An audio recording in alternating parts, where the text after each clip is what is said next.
그래서 비즈니 표시에 대한 얘기를 좀 쭉 해보셨고, 요 사례 하나 좀 해볼까요? 비즈니 표시 사례. 갑은 자신의 토지를 뭐 의사 없이, 증여 의사 없이 을에게 뭐 했어요? 증여. 전형적인 비즈니 표시죠. 그럼 소유권 이전을 해줄 필요가 없는데 이전 등기까지 맞춰줬대요. 뭐 이런 경우 거의 없겠지만, 근데 을은 그 토지를 다시 병한테 팔고 이전 등기까지 맞춰줬대. 옳은 것은 그랬네. 자, 비즈니 표시는 복잡한 것 같지만 단순 구조로 들어가셔야 돼. 지금 갑이 자신의 토지를 을한테 증여 의사 이씨 없이 줄 생각도 없으면서 야 준다 법률행위 했단 말이에요. 이거 비즈니 표시죠. 자, 그래 놓고 거기서 끝난 게 아니라 뭐까지 해줬어요? 이전까지 해주고, 그리고 이제 병은 그걸 토대로 해서, 을은 그걸 토대해서 병한테, 이건 정상적으로 실제 판 거죠. 이렇게 이전까지 해준 거지. 자, 이랬을 때 결국 병이 소유권 취득할 수 있냐 없냐 이걸 따지는 거예요. 그러면 병이 소유권 취득할 수 있냐 없냐는 을의 소유권 취득할 수 있냐 없냐부터 따져야 되겠죠. 그러면 이 증여가 비즈니 표시니까 이 증여가 유효라면 얘는 소유권 취득하는 거죠. 그럼 병은 선악 따질 것 없이 무조건 소유권 취득하는 걸 거고, 이 증여가 무효라면 을은 소유권 취득할 수 없죠. 근데 이렇게 넘어갔으니까 얘는 그러면 선인지 악인지 따져야 되겠는 거죠. 그런 구조만 잡으면 돼요. 그래서 이제 그냥 공식처럼 들어가 보면, 그럼 요 상대방의 을이 첫째 선이면서 무과실이다. 그럼 증여는 유효다 무효다?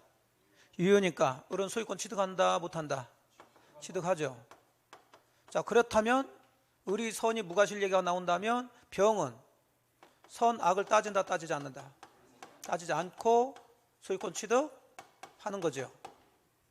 근데 을이 알았거나 뭐였다면, 알 수 있었다면, 자, 얘는 원칙으로 소유권 취득할 수가 없죠. 근데 이쪽까지 갔으니까 이제 병은 선이면 취득하고 악이면 취득할 수가 없으니까 갑은 병 보고도 그 등기 마수해달라 청구할 수 있다. 자, 됐죠? 그 구조로 푸시면 돼요.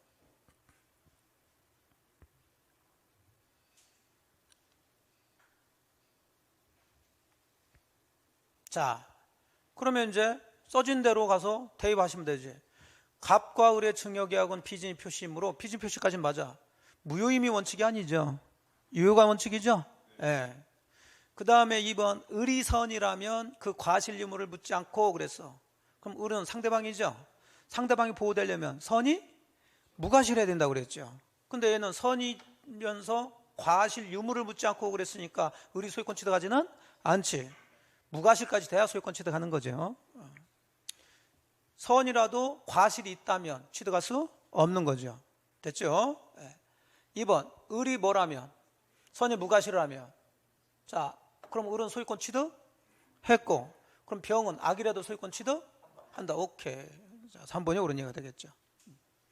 4번 을이 소유권 취득하기 위해서는 자신의 선이 무과실을 입증해야 된다 그랬는데, 자, 그러면 을이 소유권 취득하기 위해서는 이 증여란 비즈니 표시가 유효가 돼야 된다는 얘기죠.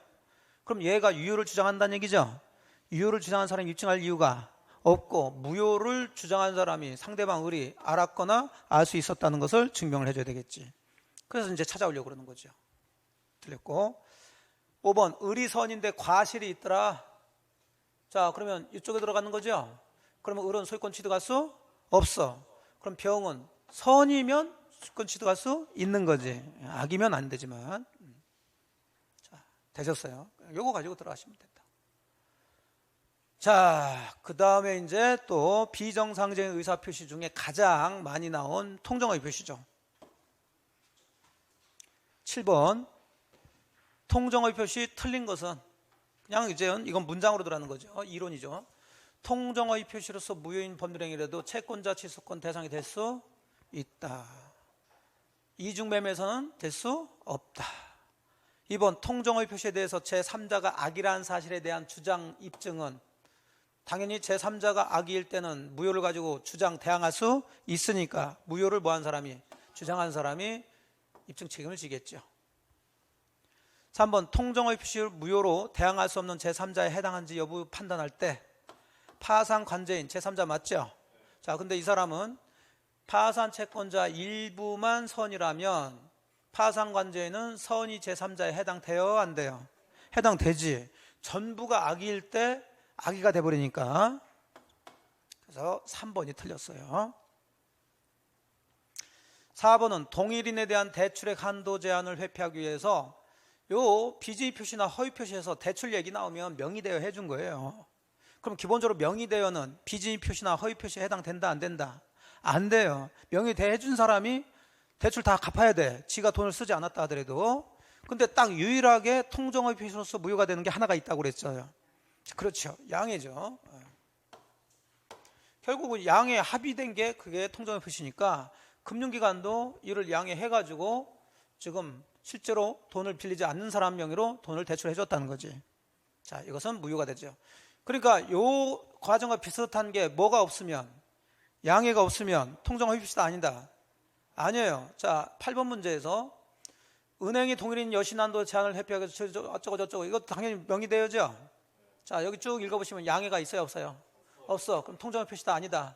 아닌데 통정허위 표시 무효다 그러니까 이놈은 틀렸을 거다는 얘기죠. 됐죠? 그렇게 구별을 좀 하시고. 자, 그래서 무효, 통정허위 표시에 해당돼서 무효 맞고. 5번, 통정허위 표시에 의해서 외형상 형성된 법률관계로 생긴 채권을 가압류했다. 채권이든 부동산이든 가압류했죠. 그럼 그 가압류권자는 제3자에 해당되는 거죠. 그래서 3번이 틀린 얘기가 돼요. 자, 8번 박스 안으로 다시 들어갑시다. 옳은 것을 모두 고른 것은 그랬네요. 자, 격번은 아까 했으니까 이거 틀린 얘기죠? 자, 니은번 민법 제108조 2항에 규정된 통정허위 표시에 있어서 제3자는 그 선의 여부가 문제이지 과실 유무는 따질 것이 아니다. 이 놈은 옳은 얘기죠. 그리고 통정허위 표시에서 제3자 선의에 대한 입증 책임은 선의를 주장하는 제3자가 있는 게 아니라 악의를 주장한, 악의라는 것을 무효를 주장한 사람이 악의라는 걸 입증 책임져야 되겠고, 허위 표시 자체가 반사회적 행위는 아니므로 당사자는 부당이득 반환 청구권이나 소유권에 의해서 반환 청구권 행사할 수 있다. 니은하고 리을이 옳은 얘기가 되겠죠. 3번이 되겠네요. 자, 9번 문제는 제3자에 해당되지 않는 자 그랬어요. 자, 이런 식의 문제가 우리 시험에 뭐 그냥 기본적으로 나온 건데, 가압류, 한자, 설정, 받은 자, 파산, 관제인, 가압류, 한자, 수익자, 요 놈이겠죠. 자, 10번은 이제 다른 시험에 나온 건데